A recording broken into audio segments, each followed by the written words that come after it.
In the years following the Civil War, Southern farmers faced growing hardship as the price of cotton, the backbone of their economy, steadily declined. They would also target railroads, which, in their opinion, were charging too much to transport their goods to market. To get the government's attention, farmers decided to get organized. As the 19th century progressed, farmers' organizations emerged, grew, and then faded. However, one of them, the Populists, would have a lasting legacy that continues to the present day.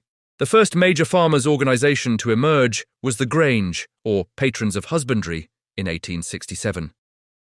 It proposed a three-part solution to the problems facing farmers. First, it called on state governments to keep taxes as low as possible. Second, it sought regulation of the railroads. While railroads allowed farmers to transport goods to market, many believed that railroad companies charged excessive rates. One of the defining features of the era was the rise of large corporations that dominated entire industries. Because there was little competition, railroad companies could set prices with few restrictions. The Grange's third proposal was the creation of cooperatives that would sell farmers' crops on a non-profit basis. This arrangement was the Grange's undoing.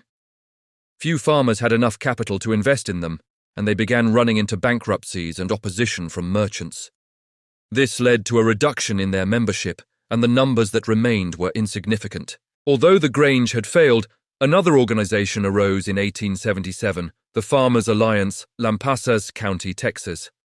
Like the Grange, the Farmers' Alliance supported cooperatives and state regulation of railroads. In addition, it advocated changes to the nation's monetary policy.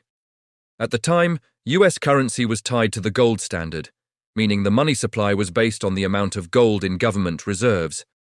This system kept the dollar's purchasing power stable between 1860 and 1890, so prices remained relatively constant. However, farmers wanted higher prices for their crops. To accomplish this, the Farmers' Alliance called for expanding the money supply by coining silver in addition to gold, which would reduce the value of the dollar and raise prices. The Farmers' Alliance quickly found itself at odds with Texas's conservative Redeemer government.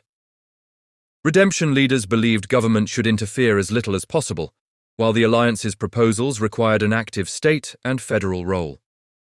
The Alliance also understood that political influence depended on numbers, so it formed a coalition of black and white farmers.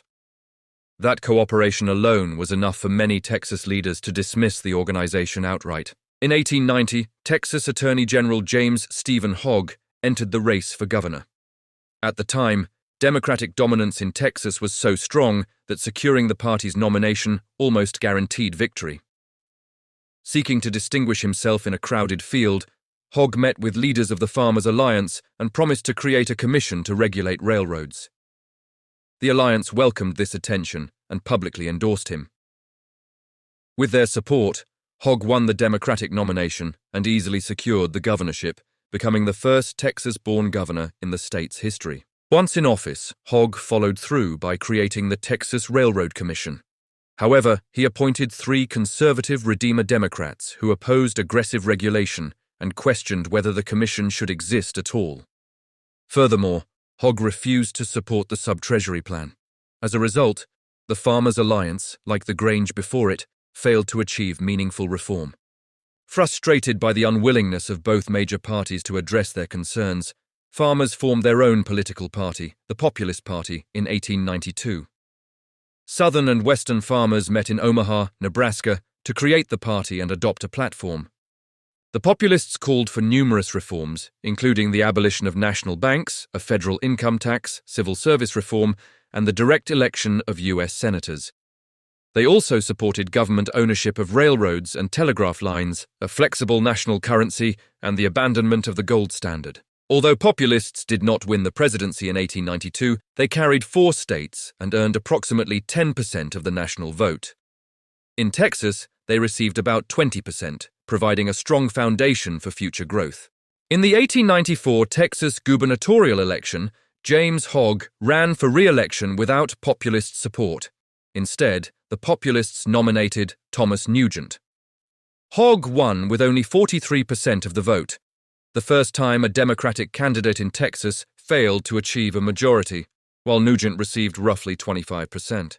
The Populists appeared poised to capitalize on their growing support, But in 1893, the US economy collapsed into the worst depression the country had experienced up to that point.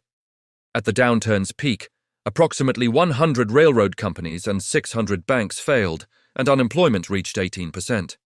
The 1894 midterm elections were disastrous for Democrats, who lost 127 seats, the largest congressional defeat in American history. By 1896, the Democratic Party abandoned its traditional conservative approach and shifted leftward, nominating William Jennings Bryan. Bryan embraced free silver, a core populist demand. This presented populists with a dilemma: nominate their own candidate and risk irrelevance, or support Bryan and merge with the Democrats. Ultimately, they endorsed Bryan, effectively dissolving the Populist Party. Ultimately, Republican candidate William McKinley won the election, though Bryan carried most of the South, including Texas. The Populist Party itself was short-lived, but its legacy endured. Its influence pushed the Democratic Party toward a more liberal ideology and solidified the Republican Party's move toward conservatism. However, the Populists' disappearance also left farmers without strong political representation, and agricultural conditions would continue to worsen in the decades that followed.